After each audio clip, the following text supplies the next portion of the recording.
Welcome aboard, everybody. My name is Justin, and I'll be your guide for this adventure into the Harambe Wildlife Reserve. Just a quick safety reminder, we do need everyone to remain fully seated at all times, keeping hands, arms, feet, and legs inside of the vehicle. If you have any little ones in your group, they can sit on your lap, but they will need to remain fully seated at all times. Please do not hold any young ones up like Simba and the Lion King to see the animals. We want everybody to remain safe. This is going to be a little bit of a bumpy ride with some sudden starts and stops, so we don't want anyone to get hurt. If you look above you, you'll see an animal spotting guide that will help you to identify some of the animals that we may see on the reserve. We're probably not going to see all of them, but we'll do our best to see as many as we can. We've had some pretty good luck in the past, so I've got a good feeling about this.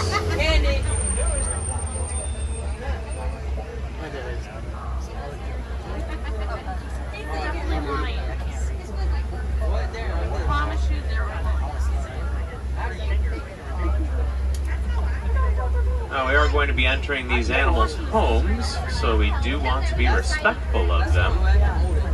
We ask that you please do not call out to or make noises at the animals. It's best to avoid all loud noises in general, so we don't disturb the animals or the other people sitting around you either. Photos are fine. Just be sure to hang on tight to your phones or cameras or pretty much all other personal belongings. As I said, it's going to be a bit of a bumpy ride, and I wouldn't want you to lose anything out there.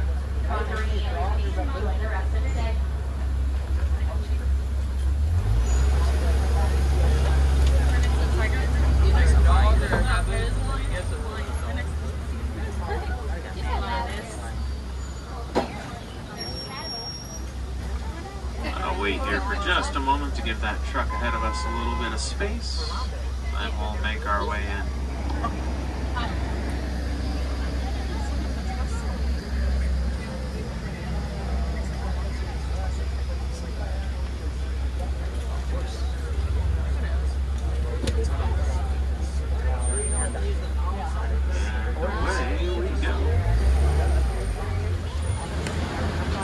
Starting off in the Ituri Forest, animals here will use their markings and coloration to blend in with the environment around them. It'll make it a little harder for us to see some of them.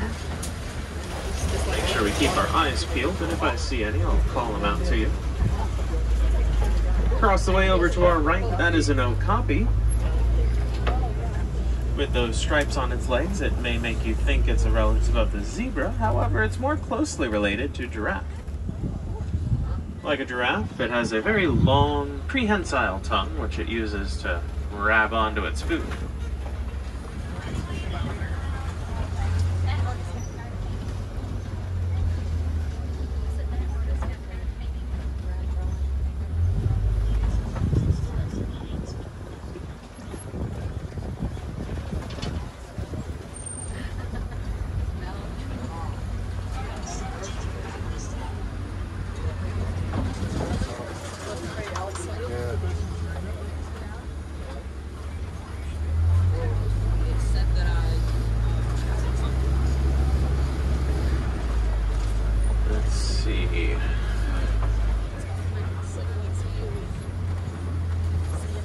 Everybody's hanging out on the edges of the Ituri Forest.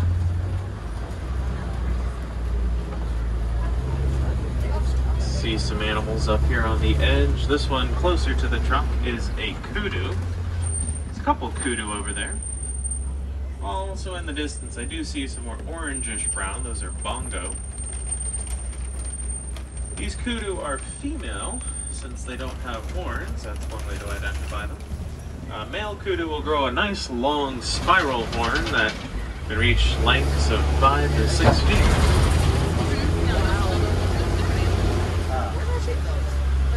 Heading into the Safi River area, so you'll want to keep a close eye in and under the water for any hippos around here.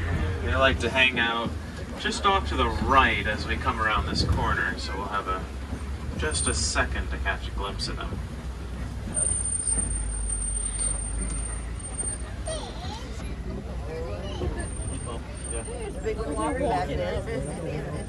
Like it's heading off somewhere. Typically, hippos spend most of their daytime in the water or underwater. That helps protect them from the sun. These birds up on the shore and in the water over there are pink-back pelicans. They get their name from the pinkish color their feathers will get during mating season. Pelicans famously have those net-like pouches in their beaks, which they use to scoop up fish. There's a misconception about that they'll carry the fish around for a while. It's not entirely true. They do scoop up the fish, but they quickly drain out the water, and then we'll swallow those fish down.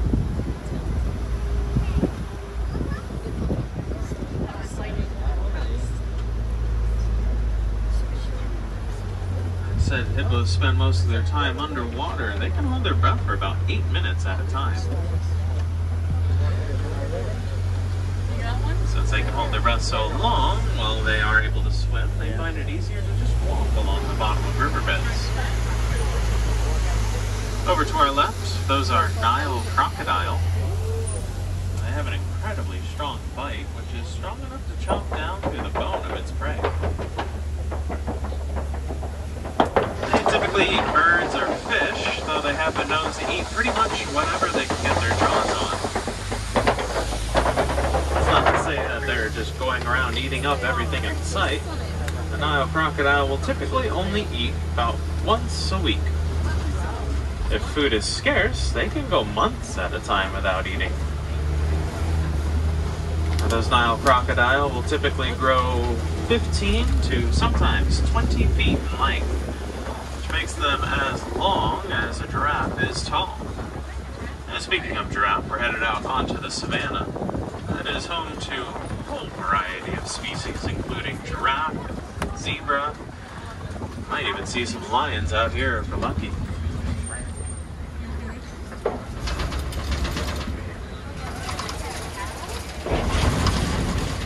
The savannah is the largest portion of our reserve, so we'll be out here for the majority of the rest of our safari.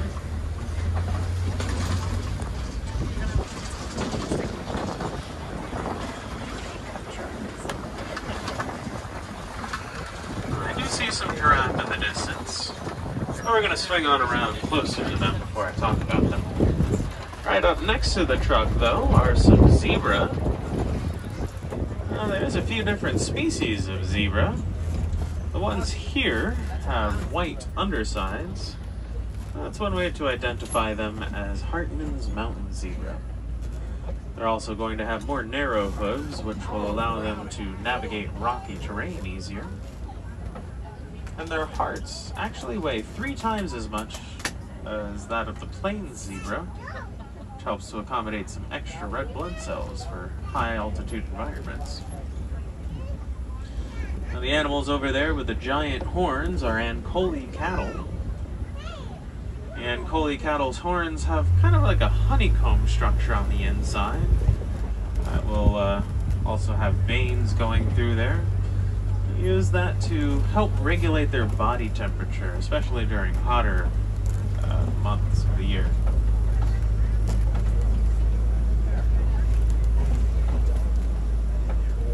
Might have seen some of those African painted dogs over there to our left. They're a little hard to see at the edge of the enclosure. A little easier to see though is this group of wildebeest over to our left, these gray animals. In the wild, you may see as many as 1 million or more traveling together when migrating.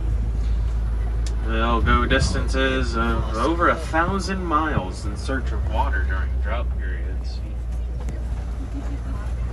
At one point, the dust clouds that those wildebeest kicked up were so large that they could be seen from the space station.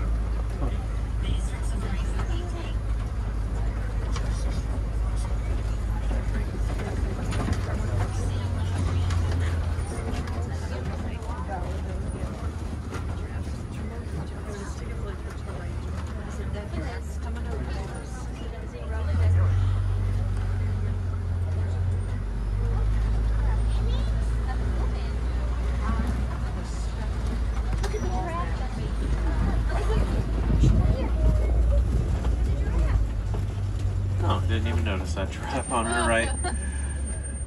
You see its spots have kind of a rough, jagged edge around them, and they're not entirely solid. It's an easy way to identify them as Maasai giraffe. Maasai giraffe are named after the Maasai tribe in Africa that you're commonly found near. So those giraffe use their height to their advantage to reach up into the trees and graze on leaves. A long prehensile tongue which helps them to grab onto their food. Now, they are ruminary animals, like cows. They have multi-chambered stomachs. And while they may not be actively grazing on food, you might see them chewing. They chew their cud, just like a cow.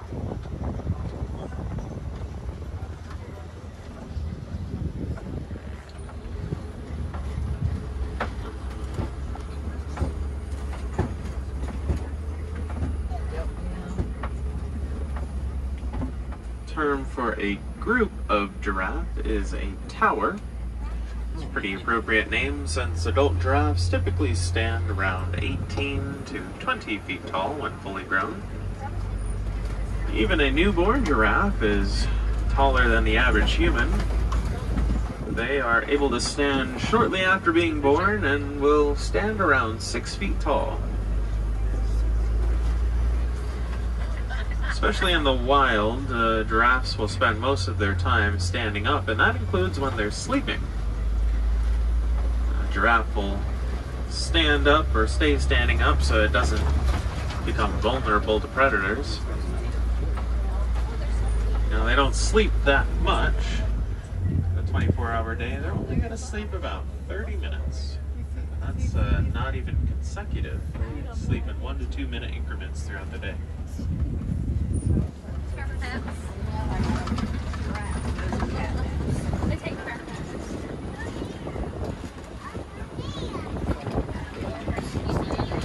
Looks like we're going to be headed into some elephant territory here. Lots of knocked over trees and logs on the ground. Elephants knock into the trees and knock them over so that way they can reach the leaves that they would otherwise be unable to get to. Also helps out other smaller animals who are also able to benefit from those leaves. Now, over there is an elephant to our right.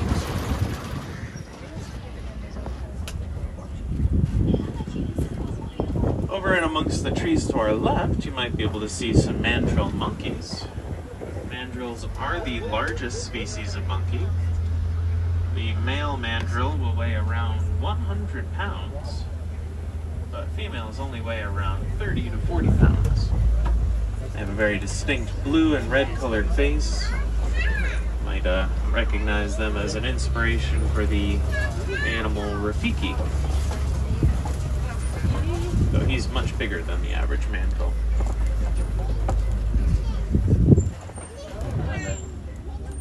You see that elephant only has one tusk. She had to have one of those tusks removed. I believe it cracked or something. I'm not exactly sure why the reason, but they are kind of like teeth, so if an elephant loses a tusk, it's not going to grow back. Those tusks have been a pretty common reason for elephants to be poached. They're such large animals, they have no natural predators in the wild. Their only danger comes from humans.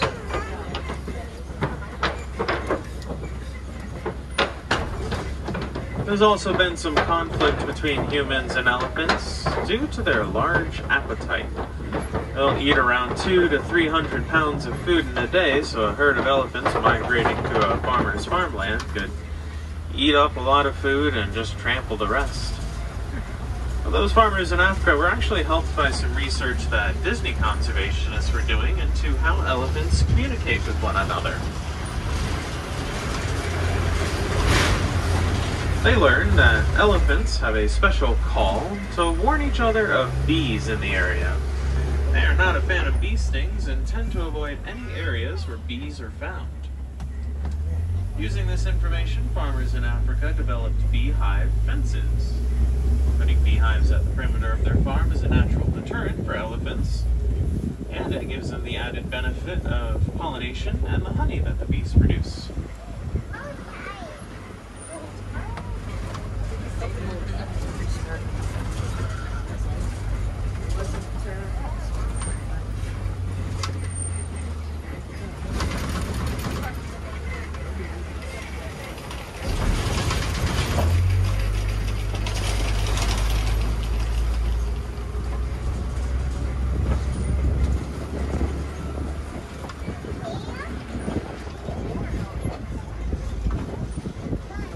That's one of our younger elephants over there.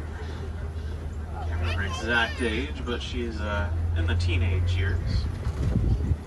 Elephants have a very similar lifespan as humans, and I believe their adolescence is around the same age. The male elephants will typically go on their own once they reach adolescence. Female elephants will stay together and raise their young in herds. An elephant's gestational period, though, is much longer than humans. An elephant will be pregnant for about 22 months. I know my wife was quite ready after the 3rd month. Over in this pond to our left is a flamboyance of greater flamingos. They're the largest of the flamingo species, and also the lightest pink in color. Now, they're not born that pink color. That's something they develop over time due to their diet. They eat a lot of foods high in carotene, and that gives their feathers a pinkish tinge from the grayish white that they are when they're born.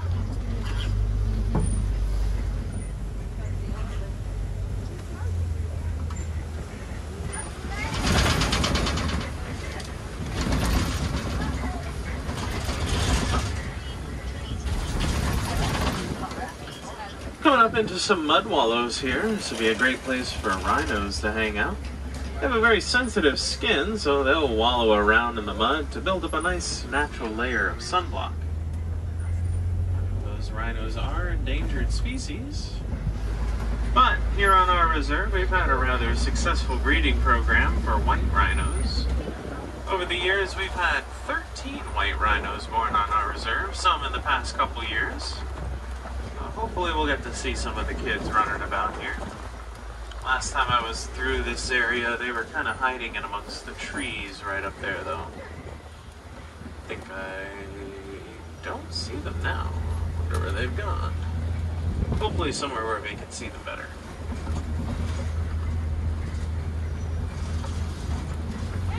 If you're looking amongst the trees to our left, though, you might see some cheetahs over there. See one way in the back. That was a little harder to see. Let's see if we can see more of the cheetah girls.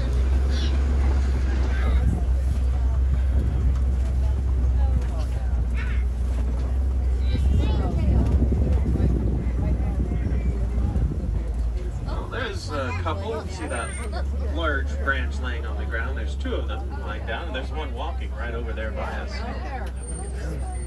Cheetahs are unlike other big cats in that they do their hunting mainly during the daytime. Their eyesight is only about as good as a human's eyesight at night. They're pretty well known as incredible runners. Cheetahs can run in bursts of speed of around 60 to 65 miles an hour.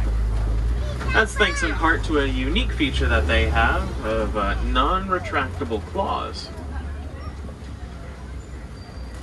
Unlike all other cats, their claws are always out, so they get some extra traction and can achieve those high speeds, though they can't keep it up for a long time. They're more of a sprinter than a marathon runner.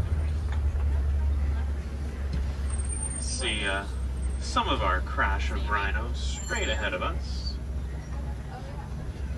Get a good view of them as we go around this turn. Up on these rocks to our left, you want to keep a close eye out as well. You might spot some lions out there lying about, because a lion sleeps about 16 to 20 hours out of the day.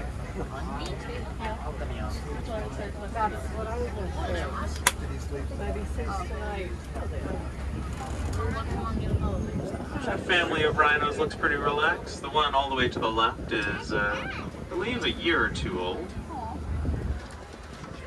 And of course we have that couple of ostriches over there to the right, the trio of ostriches rather. They are the largest species of bird, and while they do have wings, they are flightless, which is probably a good thing because that'd be pretty terrifying to see an ostrich flying at you.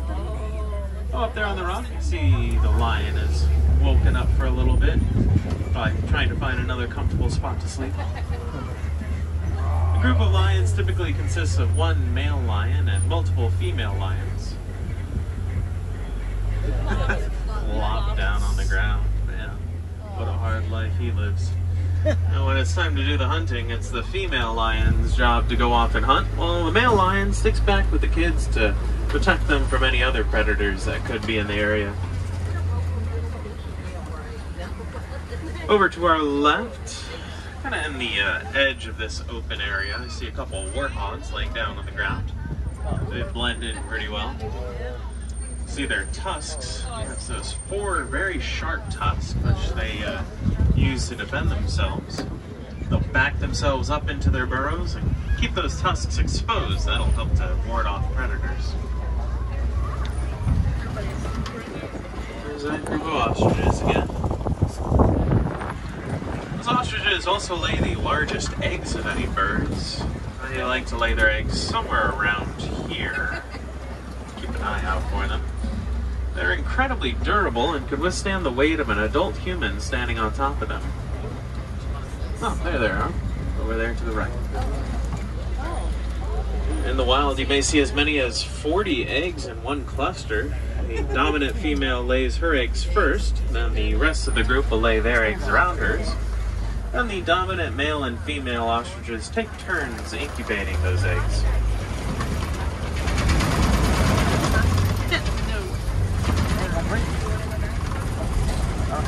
We're coming up into the glen at the edge of the reserve. Here the warden set up a little area to keep some Nigerian dwarf goats. Cute little creatures, they look like they're little babies, but they're actually full-grown adults. Their size is an advantage for farmers since they take up a lot less land than other cattle. They produce a very sweet milk, which is considered highly valuable. A good option for farmers since having the goats will make them less reliant on the environment around them for food and sustenance.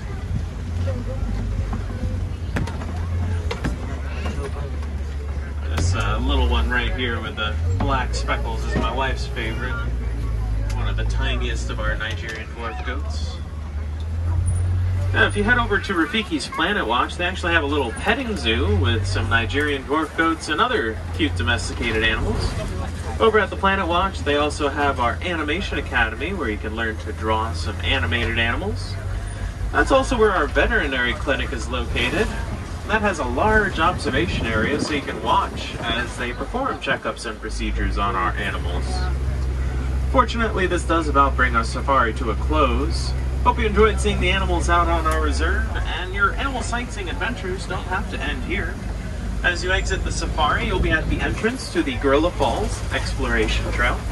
The self-guided walking tour with animal experts along the way lasts around 15 to 20 minutes, and it is stroller and wheelchair accessible. As the name implies, they do have gorillas out there, as well as a neat underwater hippo viewing area. Hopefully I can get a better view of the hippos than what we saw out on the reserve. Alright, we are going to be pulling up to this dock up ahead here in just a moment, so now's a good time to take a look around you, make sure you have all your personal belongings and nothing's falling out of your bags or pockets. If we have any wilderness explorers on board, you've been traveling on the Simba 1. Once again, my name is Justin. It certainly has been a pleasure having you on board with me. Hope you enjoyed riding along too.